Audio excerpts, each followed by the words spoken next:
மத்தேயு எழுதிய நற்செய்தியிலிருந்து வாசகம். அதிகாரம் 15 21 தொடக்கம் 28 வரை. அக்காலத்தில் தீர் சீதோன் ஆகிய பகுதிகளை நோக்கி இயேசு சென்றார். அவற்றின் எல்லை பகுதியில் வாழ்ந்து வந்த கனானிய பெண் ஒருவர் அவரிடம் வந்து, ஐயா, தாவீதின் மகனே, எனக்கு இரங்கும், என் மகள் பேய் பிடித்து கொடுமைக்குள்ளாகி இருக்கிறாள் என்று கதறினார். ஆனால் இயேசு அவரிடம் ஒரு வார்த்தை கூட மறுமொழியாக சொல்லவில்லை. சீடர்கள் அவரை அணுகி, நமக்கு பின்னால் கத்திக்கொண்டு வருகின்றாரே, இவரை அனுப்பிவிடும் என வேண்டினர். அவரோ மறுமொழியாக, இஸ்ராயேல் குலத்தாருள் காணாமல் போன ஆடுகளாய் இருப்போரிடமே நான் அனுப்பப்பட்டேன் என்றார். ஆனால் இந்த பெண் அவர் முன்னாலே வந்து பணிந்து, ஐயா, எனக்கு உதவி அருளும் என்றார். அவர் மறுமொழியாக, பிள்ளைகளுக்குரிய உணவை எடுத்து நாய்க்குட்டிகளுக்கு போடுவது முறை அல்ல என்றார். உடனே அப்பெண், ஆம் ஐயா, ஆனாலும் தங்கள் உரிமையாளரின் மேசையிலிருந்து விழும் சிறு துண்டுகளை நாய்க்குட்டிகள் தின்னுமே என்றார். இயேசு மறுமொழியாக, அம்மா, உமது நம்பிக்கை பெரிது, நீர் விரும்பியவாறே நிகழட்டும் என்று அவரிடம் கூறினார். அந்நேரமே அவர் மகளின் பிணி நீங்கியது. இது கிறிஸ்து வழங்கும் நற்செய்தி. கிறிஸ்துவே உமக்கு புகழ். என் இல்லம் மக்களினங்கள் அனைவருக்கும் உரிய இறை மன்றாட்டின் வீடு. ஆண்டவன் இயேசுவில் அன்பார்ந்தவர்களே, வெளிநாட்டிலே ஒரு புகழ்பெற்ற ஆலயம் இருந்தது. அந்த ஆலயத்துக்கு வருவரெல்லாம் பணக்காரர்களும் தொழிலதிபரும் மெத்த படித்த மேதாவிகளும் தான். ஒரு முறை அந்த ஆலயத்தை கடந்து சென்ற கருப்பினத்தை சார்ந்த ஓவன் என்ற இளைஞன் ஆலயத்தின் வெளித்தோற்றத்தையும் அதன் அழகையும் பார்த்துவிட்டு அந்த ஆலயத்துக்கு பொறுப்பாக இருந்த பாஸ்டரிடம் சென்று தன்னையும் அந்த ஆலயத்தில் ஒரு உறுப்பினராக சேர்த்து கொள்ளுமாறு கேட்டுக்கொண்டான். அதற்கு பாஸ்டர் அவரிடம், ஓவன், பிறப்பால் நீ கருப்பினத்தை சார்ந்தவர்களாக இருப்பதால் உன்னை இந்த ஆலயத்துக்குள் ஒரு உறுப்பினராக சேர்த்து கொள்வதற்கு இங்குள்ள ஆலயத்தில் இருக்கின்றவர்கள் யோசிப்பார்கள். ஆகையால் நீ நேராக வீட்டுக்கு சென்று இறைவனிடம் இந்த ஆலயத்தில் உறுப்பினராக சேரவா வேண்டாமா என்று கேட்டு வா. கொஞ்ச காலம் அவகாசம் எடுத்துக்கொள் என்று சொல்லி அனுப்பி வைத்தார்.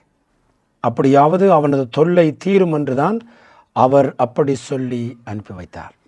ஏறக்குறைய 1 மாதமாகியும் ஓவன் அந்த ஆலய பக்கம் வராதே கண்டு பாஸ்டர் மிகவும் சந்தோஷப்பட்டார்.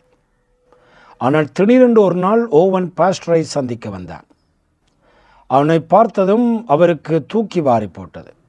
அப்பொழுது அவர் அவனிடத்தில், ஓவன், நீனுடைய வீட்டுக்கு சென்று கடவுளிடம் இந்த ஆலயத்தில் உறுப்பினராக சேர்வதற்கு அவருடைய விருப்பத்தை கேட்டாயா என்று அவனிடம் கேட்டார். அதற்கு ஓவன், நான் கடவுளிடம் சென்று அவருடைய கருத்தை கேட்டேன். கடவுள் என்னிடம் இப்படி சொன்னார், ஓவன், நீ தயவு செய்து இந்த ஆலயத்தில் உறுப்பினராக சேராதே. ஏனெனில் நான் கூட இந்த ஆலயத்தில் உறுப்பினராக இல்லை. என்னையும் அவர்கள் கடந்த 25 ஆண்டுகளாக உள்ளே வர அனுமதிக்கவில்லை என்று சொன்னார். ஆண்டவன் இயேசுவில் அன்பார்ந்தவர்களே, இன்றைய வாசகங்களுடைய மைய செய்தி இதுவாகத்தான் இருக்கிறது. என்னுடைய இல்லம் மக்கள் அனைவருக்கும் உரிய இறை மன்றாட்டின் வீடு என்று அழைக்கப்படும்.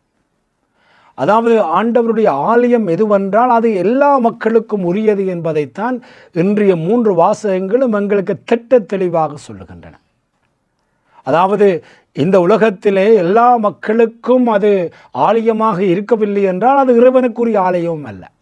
நாங்கள் எங்களுடைய பங்குகளிலே மக்களை என்ன செய்கிறோம் என்றால், அவர்கள் சாதியின் பெயரால், அவர்களுடைய இனத்தின் பெயரால், அல்லது போனால் கல்வியின் பெயரால், சமூக அந்தஸ்தின் பெயரால் நாங்கள் மக்களை வெளியே ஒதுக்கி வைத்தால் அது இறை மக்களுடைய வீடு என அழைக்கப்பட முடியாது. கடவுள் கூட அந்த இடத்திலே இருக்க முடியாது என்பதைத்தான் நான் தொடக்கத்திலே சொன்ன அந்த சம்பவம் எங்களுக்கு விளங்கப்படுத்துகிறார்.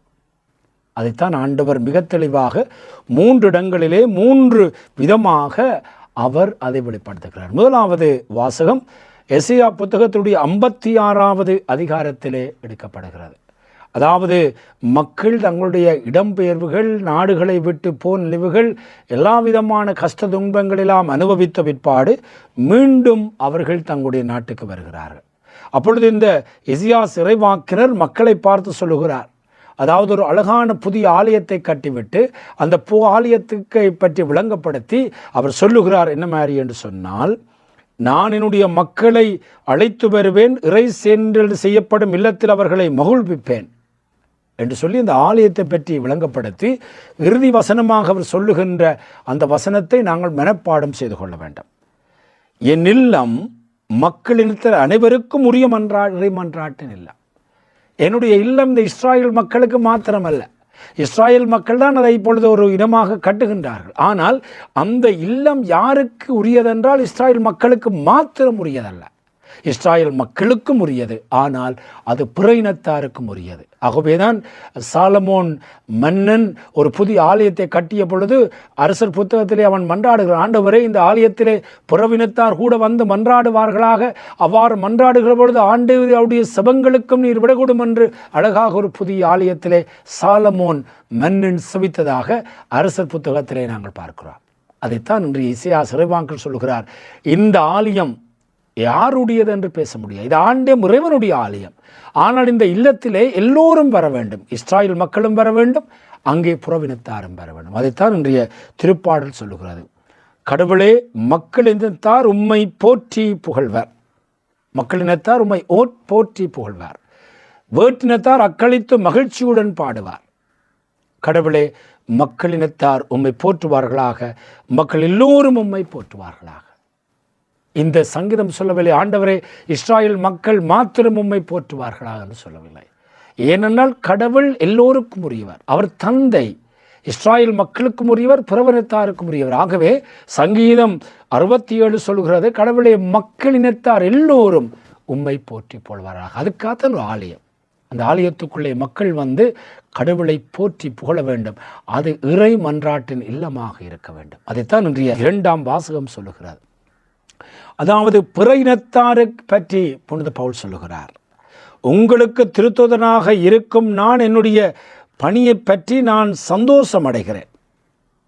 அப்போ இந்த பவுல் இறைவாக்கினர் இஸ்ராயல் மக்களுக்கு அவர் நற்செய்தி அறிவித்துக் கொண்டு போகிறார், தன்னுடைய இனத்தாருக்கு நற்செய்தி அறிவித்துக் கொண்டு போகிறார், யூதர்களுக்கு அறிவித்துக் கொண்டு போகிறார். ஆனால் அதே வேளையிலே பிற இனத்தாரு கூட அங்கே அவர் அறிவித்துக் கொண்டே போகிறார். அப்படி பிற இனத்தார் பெருகி கொண்டு பொழுது பவுல் சொல்லுகிறார், நான் என்னுடைய மக்களை மறந்து விடவில்லை, அவர்களுக்குத்தான் எத்தனையோ கொடைகளை ஆண்டவர் கொடுத்தார், அந்த கொடைகள் ஒன்றையும் ஆண்டவர் திருப்பி பெறப்போவதில்லை, அவர்களுக்கு கொடுத்த கொடைகள் அப்படியே இருக்கிறது. அவர்கள் தேர்ந்தெடுக்கப்பட்ட இனர், அரச குருத்துவ மக்கள். ஆனால் அவர்களுக்காக மாத்திரம் கடவுள் வரவில்லை, எல்லோருக்கும் நற்செய்தியை அறிவித்தார். ஆகவேதான் இயேசு இந்த உலகத்திலே இறுதியாக தன்னுடைய சீடரை பார்த்து என்ன சொன்னார் என்றால், உலகென்றும் சென்று நற்செய்தி அறிவியுங்கள், எல்லைகளை கடந்து நீங்கள் நற்செய்தி அறிவியுங்கள். ஆகவே இந்த எல்லைகளை நாங்கள் வகுக்க முடியாது.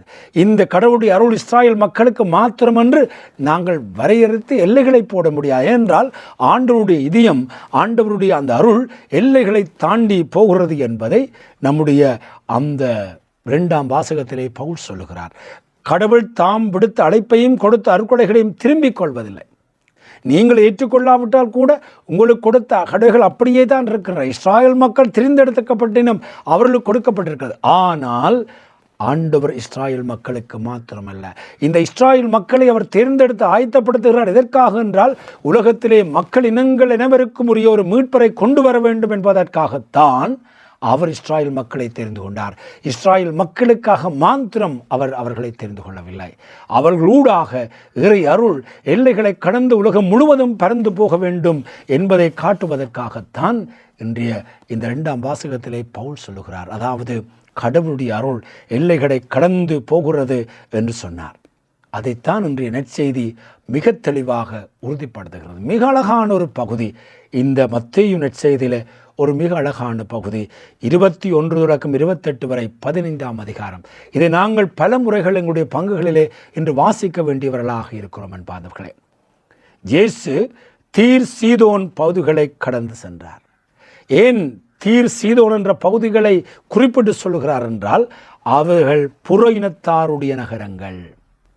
இயேசு யூத மக்களோடு மாத்திரம் இருக்கவில்லை, அவர் புற இனத்தாரை நோக்கி போகின்றார், புற இனத்து மக்களை நோக்கி போகிறார். உதாரணமாக நாங்கள் இயேசுவை பார்க்கிற பொழுது ஒரு நாள் அந்த சமாரிய பகுதியூடாக போகிறார் என்று சொல்லப்படுகிறது. ஏனென்றால் அந்த சமாரிய பெண்ணை சந்திப்பதற்காகவே, அவளை மனமாற்றுவதற்காகவே போனார் என்று சொல்லப்படுகிறது. அதே போல இன்று ஒரு நோக்கத்தோடு இயேசு போகிறார். என்ன நோக்கம்? இந்த புறவினத்தாருடைய நகருக்குள்ளே சென்று ஆண்டவர் இஸ்ராயேல் மக்களுக்கு மாத்திரமல்ல, இறைவனுடைய அருள் எல்லைகளை கடந்து உலகத்தை நோக்கி எல்லைகளை எல்லாம் உடைத்து பீறிட்டு பாய்கிறது என்று சொல்லுவதற்காக இன்று தீர் சீதோன் பகுதிகளை போகிறார். அங்கே போகிற பொழுது ஒரு கனானிய பெண் அங்கே வருகிறார். கனானிய பெண் என்றால் அவர் ஜூதர் அல்ல, யூதர்களாலே வெறுக்கப்படுகின்ற ஒரு இனமாக அவர்கள் இருந்தார்கள். அந்த பெண் இந்த புறவினர் பகுதிக்குள்ளே போன உடனே இயேசுவிடம் வருகிறார். அந்த பெண் புற இனத்தவராக இருந்தாலும் இயேசு யார் என்பதை சரியாக புரிந்து கொண்டார். அன்பார்ந்தவர்களே, இஸ்ராயல் மக்கள் கூட இயேசுவை பல இடங்களிலே வெறுத்து கொண்டு போகிறார்கள். ஆனால் புறவினத்தில் இருக்கின்ற அந்த பெண் இயேசுவிடம் வந்து, ஐயா, தாவீதின் மகனே. இந்த தாவீது மகன் என்று சொல்ல மிக முக்கியமானது. அதாவது புறவினத்தாருக்கு தெரிந்திருக்க வேண்டிய அவசியம் இல்லை. இது யூதர்களில் இருந்த ஒரு அடைமொழி, தாவீதின் மகன். ஆனால் இந்த பெண் இயேசுவை அறிந்திருந்தபடியால், இவரை பற்றி கேள்விப்பட்டிருந்தபடியால், ஐயா, தாவீதின் மகனே, எனக்கு இறங்கும், என் மகள் பேய்பிடித்து கொடுமைக்குள்ளாக இருக்கிறார் என்று கதறினார். இந்த கதறினார் என்று சொல்லி மிக அழகானதன் பாதுகாப்பு. சும்மா வந்து கேட்கவில்லை.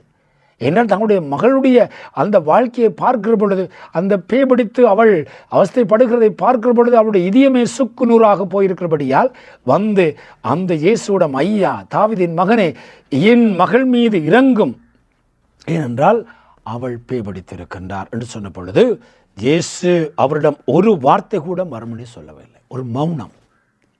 இந்த காட்சி மிக அழகானது. என்றால் இயேசுவுடைய நோக்கம் வேறாக இருந்தது. உடனடியாக அவளை குணப்படுத்தி இருக்கலாம். ஆனால் இந்த பகுதி வந்து இயேசுடைய குணப்படுத்தலை வெளிப்படுத்துகின்ற பகுதி மாத்திரமல்ல. இயேசு பல இடங்களை குணப்படுத்தி இருக்கிறார். ஆனால் இதிலே ஒரு நோக்கம் இருக்கிறது. வெறும் குணப்படுத்தல் அல்ல, ஒரு மிக ஆழமான ஒரு இறையியல் தத்துவத்தை இயேசு போகிறார். திருச்சபை தத்துவத்தை போய்க்க போகிறார். He is going to talk about something that is very important about the ecclesiology of the church. ஆகவேதான் அவர் அப்படி இருக்கிற பொழுது அங்காலே சீடர்களை கொண்டு வருகின்றார். மத்தேயு சீடர்களுடைய மனப்பான்மையை கொண்டு வருகிறார். சீடர்கள் எல்லாம் இந்த புறவினத்தாரிடம் போவதை பற்றி அவர்களுக்கு பெரிய தெளிவு இல்லை. ஏனென்றால் யூத மக்களுக்கு தான் இயேசு என்று அவர்கள் புரிந்து கொண்டிருந்தார்கள். ஆகவே தான் அவர் சொல்லுகிறார், நமக்கு பின்னாலே சீடர்கள் சொல்லுகிறார், நமக்கு பின்னாலே கத்தி கொண்டு வருகிறார், இவரை அனுப்பிவிடும். பெரும் தொல்லை. நீர் வந்தது இந்த இஸ்ராயல் மக்களுக்கு, யூதர்களுக்கு. ஏனெல்லாம் போய் இந்த தீர் சீதோன் பகுதிகளுக்கு போய் உங்களுடைய நேரத்தை வீணாக்கிறீர்கள்? கத்தி கொண்டு வருகிறாள், ஒரு இன்டீசென்டாக இருக்கிறாள், அவளுக்கு கதைக்க பேச தெரியாது, ஒரு புற இனத்தவர், இவர் படிக்காதவர் போல தெரிகிறது, அனுப்பிவிடும் என்று சொல்லுகின்றார். அப்பொழுது இயேசு சொல்லுகின்ற வார்த்தை மிக மிக அழகானதன் பாந்தர்களே. அதாவது சீடர்களுடைய மனப்பக்குவத்தை, யூதருடைய மனப்பக்குவத்தை அடுத்த வார்த்தைகளூடாக வெளிப்படுத்துகிறார். அதாவது இஸ்ராயல் குலத்தாரில் காணாமல் போன ஆடுகளாக இருப்போரிடமே நான் அனுப்பப்பட்டேன். இயேசு சொல்லுகிறது இயேசுடைய சிந்தனை அல்ல, இதான் உங்களுடைய சிந்தனை. நான் வந்து இஸ்ராயல் மக்கள் அங்கே தவறுகளுக்கு வந்தேன், அப்படி இந்த சீதோன் பகுதி வந்து கனானிய பெண்ணு கொடுக்க முடியும் என்று சொல்லுகின்ற பொழுது அவள் சொல்லுகின்ற வார்த்தைகள் நான் மிக அழகானது. ஐயா, எனக்கு உதவியருளும் என்று சொன்னார். அப்பொழுது இயேசு சொல்லுகின்றார், பிள்ளைகளுக்குரிய உணவு எடுத்து நாய்களுக்கு போடுவது முறையல்ல. பிள்ளைகள் என்றால் இஸ்ராயல் மக்கள். அவர்களுக்கு தான் என்னுடைய அருள், அவர்களுக்கு தான் என்னுடைய குணப்படுத்தல், அவர்தான் என்னுடைய போதனைகள் எல்லாம் அவர்களுக்குரியது. ஆனால் நாய்களைப் போல இருக்கின்ற புறநேப்தருக்கு கொடுக்க முடியாது. இது இயேசுடைய சிந்தனை அல்ல, இந்த இஸ்ராயல் மக்களுடைய சிந்தனையை, சீடர்களுடைய சிந்தனையை அவர் சுட்டி காட்டுகிறார். இதுதான் பிரச்சனை. ஆனால் என்னுடைய வாழ்க்கை வித்தியாசமானது. ஒரு விழி ஆராய்ச்சியாளர் சொல்லுகிறார், இந்த நாய்கள் என்ற வார்த்தைகளுக்கு அங்கு பாவிக்கப்படுற சொல் தெருவில் இருக்கிற நாய்கள் அல்ல, செல்ல பிராணிகள். வீட்டிலே ஒரு நாய் எவ்வளவு அன்பாக வளர்ப்பார்கள், எவ்வளவு சாப்பிடலாம் கொடுத்து வளர்ப்பார்கள், இசமானில் வெளியில் விழுகிறதையும் சாப்பிடும், அப்படின்னா செல்ல பிராணி என்று சொல்லப்பார்கள். ஆகவே மற்ற இனத்தவர்களை அவர் தெருநாய் என்று சொல்லவில்லை, ஒரு செல்ல நாயாக அவர்களுக்கு இருக்கிறது என்று சொல்லுவோம். அப்படி அவர்களுக்கு கூட போட முடியாதுன்னு சொல்லுகிற பொழுது அந்த பெண் சொல்லுகின்ற வார்த்தை தான், ஆனாலும் தங்கள் உரிமையாளரின் மேசையிலிருந்து விழும் சிறு துண்டுகளை நாய்க்குட்டி தின்மை. அதாவது எனக்கு பிரச்சனை, நீ இஸ்ராயலுக்கு மக்களுக்கு வந்தாளாக இருக்கலாம், நான் உம்முடைய மேசை கீழே இருக்கிற செல்ல நாய். ஆகவே அந்த அந்த இடத்துல இருந்து கொண்டு இஸ்ராயல் மக்களுக்கு நீர் கொடுத்து கொண்டிருக்கிற அருள் எல்லாம் கொடைகள் எல்லாம் கொடுக்கப்பட கொஞ்சம் கீழே விடும், அவ்விடைக்கு அதை நான் எடுத்துக்கொண்டு போக விரும்புகிறேன், நீர் நாய் என்று சொல்லும், எனக்கு பிரச்சனை இல்லை, ஆனால் என்னுடைய பிரச்சனை நான் கதறுகிறேன், என்னுடைய மகளை குணப்படுத்தும் என்று சொல்லுகிற பொழுது இயேசு உம்முடைய நம்பிக்கை பெரிது, போம் குணமடைவாள் என்று சொல்லுகின்றார். வாழ்ந்தவர்களே, இன்றைக்கு ஆண்டவர் இதை ஒரு குணப்படுத்துகின்ற ஒரு நற்செய்தியாக எங்களுக்கு சொல்லவில்லை. அப்படியும் நாங்கள் பார்க்கலாம், அவருடைய விசுவாசத்தை பார்க்கலாம். எல்லாவற்றுக்கும் மேலாக இந்த 3 வாசகங்களை ஒட்டுமொத்தமாக பார்க்கிற பொழுது அவர் என்ன சொல்ல வருகிறார் என்றால், கடவுளுடைய அருள் எல்லையற்றது, ஆண்டவருடைய ஆலயம் எல்லோருக்குரியது. அன்பாதவர்களே, இன்றைக்கு நாங்கள் பார்க்கிறோம், ஆலயத்துக்குள்ள இது என்னுடைய ஆலயம், இது என்னுடைய ஜாதிக்குரிய ஆலயம், இது எங்களுடைய படித்தவர்களுக்குரிய ஆலயம், இது படித்த மேதாவிகளுக்குரிய ஆலயம், இதிலே மற்றவர்களுக்கு இடமில்லை என்று சொல்லி நாங்கள் எத்தனை பேரை வெளியிலே அனுப்பி கொண்டிருக்கிறோம். இது மிக பெரும் பாவம் என்பதை 3 வாசகம் சொல்லுகிறது. ஆகவேதான் ஒரு முறை நாங்கள் ஞானத்துக்கு போன பொழுது ஆயரவர்கள் அங்கே ஒரு உரையாற்றினர். எங்களுக்கு மறை மாவட்டத்தை பற்றிக்கான விஷயங்கள் பற்றி சொல்லுகிற பொழுது ஒரு சொன்னார், இந்த மறை மாவட்டத்திலே எந்த ஒரு அருட்பணி சபைக்கும் இந்த ஆலயத்திலே இருக்கிற மக்களை வெளியேற்றுவதற்கு அதிகாரம் இல்லை. அங்கே இருக்கிற ஆலயத்தில் இருக்க ஆலயங்களாக இருக்கலாம், பொதுக்கூட்டங்களாக இருக்கலாம், எவருக்கும் ஒருவரை வெளியிலே அனுப்புவதற்கு அவர்களுக்கு உரிமை இல்லை. அப்படி ஏதாவது பெரிய பிழை ஒன்று சொன்னால் ஆயரிடம் அணுக வேண்டும், ஆயர் அதை பற்றி பார்ப்பார். அது யாழ் மறை மாவட்டத்தில் இறுக்கமாக கடைபிடிக்க வேண்டிய ஒரு அணுகுமுறை என்று சொன்னார். ஆயருடைய வார்த்தைகள் அழகானவை. ஏனென்றால் இந்த இல்லம் எல்லோருக்கும் உரியது.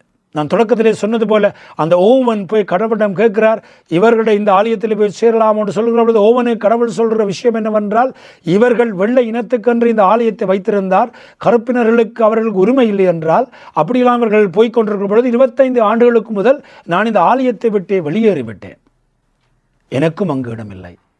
எப்பொழுது ஒரு இனத்துக்கோ ஒரு ஜாதிக்கோ அல்லது போன ஒரு குறிப்பிட்ட மக்களுக்கு ஆலயத்தில் இடம் இல்லை என்றால் அங்கே ஆண்டவருக்கும் இடமில்லை என்பதைத்தான் இன்றைய வாசகங்கள் சொல்லுகிறது. ஆகவே என்பார்களே, இன்றைய நாளிலே இந்த வாசகங்களை வாசிக்கிற பொழுது இன்றைய நாளிலே ஆண்டவருடைய இதயம் விசாலமாக இருப்பது போல எங்களுடைய இதயங்களையும் நாங்கள் விசாலமாக்குவோம். ஆண்டவர் எல்லோரையும் ஏற்றுக்கொள்வது போல எங்களுடைய இதயங்களையும் நாங்கள் பிரிப்போம். ஆண்டவரே, என் இதயத்தை விசாலமாக்கியறலும், நான் ஏற்றுக்கொள்ளாதவர்களை ஏற்றுக்கொள்ளவும், நான் தள்ளி வைப்பவர்களை அணுகவும், உமது இல்லம் எல்லோருக்கும் திறந்து இருப்பது போல் என் இதயமும் திறந்து இருக்கவும் எனக்கு அருள்தாரும். ஆண்டவரே, மக்களத்தார் எல்லோரும் உம்மை போற்றி புகழ்வார்களாக. ஆமேன்.